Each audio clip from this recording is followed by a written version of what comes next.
There have been shadowy, powerful security agencies working for tyrannical regimes throughout history. The most notorious is Nazi Germany's Gestapo.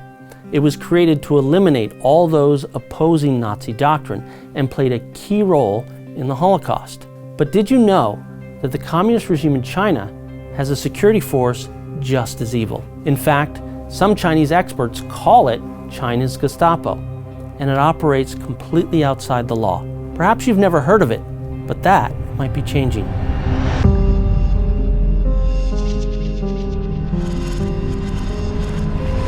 When the U.S. State Department submitted its 2020 International Religious Freedom Report to Congress, Secretary of State Antony Blinken also announced sanctions against one Chinese official. His name is Yu Hui.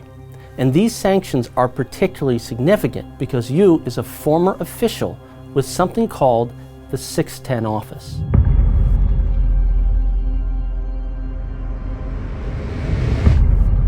The 610 office is an extra-legal security force of the Chinese Communist regime. It was established with the sole purpose to persecute and completely eliminate the spiritual practice called Falun Gong. At the time of its creation, up to 100 million Chinese were practicing or learning Falun Gong. This persecution was purely a political move, a power grab by former CCP leader Jiang Zemin. It had no basis in the rule of law. In fact, many in the police and legal system at the time were practicing or sympathetic to Falun Gong. Therefore, Jiang needed a new chain of command to carry out this massive political task. And so, he created the 610 office to be the core of this new chain of command. It stood outside of the state's legal framework and was granted virtually unlimited powers. In fact, Jiang ordered the 610 office to use any means necessary and authorized them to classify any Falun Gong person killed from torture as a suicide. And keep in mind, these are the marching orders against 100 million people.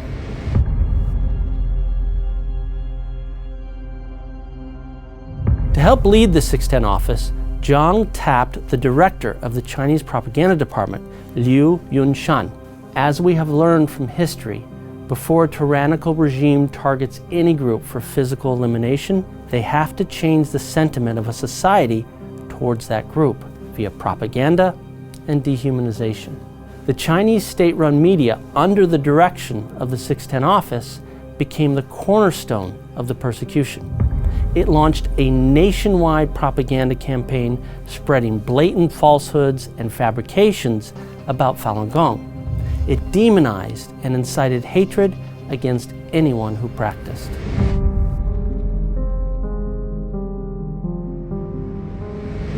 Branches of the 610 office were set up across the entire country and at all levels of government, and the scale of their authority is staggering. The 610 office has been allowed to direct virtually all of China's resources at will. It could use any political branch of the CCP, state-run media, the judiciary, and the police as its thugs and hitmen. For example, in the northeastern city of Tianjin, the 610 office had employed 50 to 60 staff inside the city public security bureau, but this staff could command the city's entire 30,000 strong police force, according to one of the city's former 610 operatives, Mr. Hao Fengjun, who defected in 2005. And that's just one bureau in one city.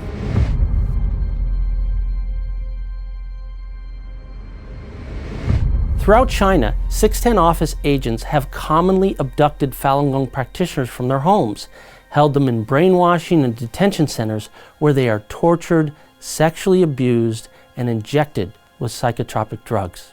In fact, these horrific transformation techniques designed to break the body and mind became one of the key methods in the campaign to eliminate Falun Gong.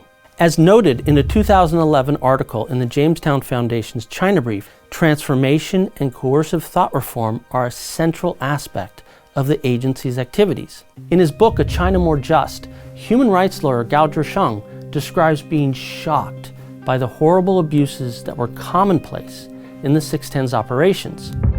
The immoral act that has shaken my soul most is the 610 office and policemen's regular practice of assaulting women's genitals.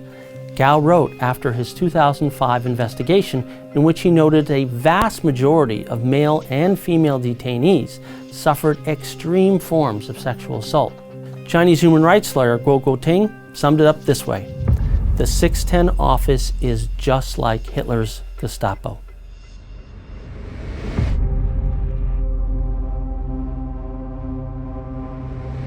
For years, Chinese officials tried to hide the existence of the 610 office.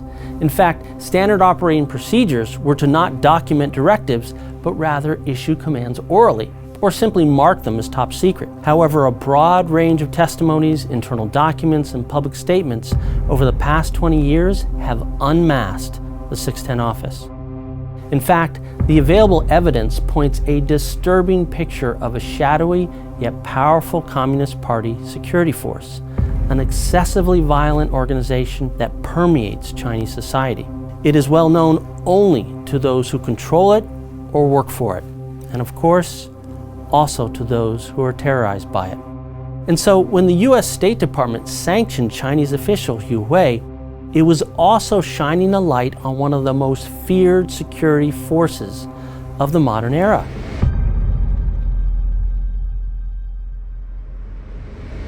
For many years, millions of Falun Gong practitioners in China have produced and distributed homemade pamphlets and DVDs to their fellow citizens across China. These materials debunk the CCP's propaganda, expose its human rights violations, and report on international actions seeking justice. As news of the US sanctions spread throughout China, reports have emerged of detained Falun Gong practitioners being released from custody and reunited with their families. These reports also say some Chinese officials are scrambling to hide their roles in persecuting Falun Gong. This latest round of sanctions targeting a 610 office leader specifically is likely to further amplify these trends. So yes, these sanctions do make a real difference, but they must be just the first step. Like the Gestapo, this criminal organization needs to be held to account. The international community must ensure that justice is served for the millions who have suffered terrible atrocities at the hands of the 610 office.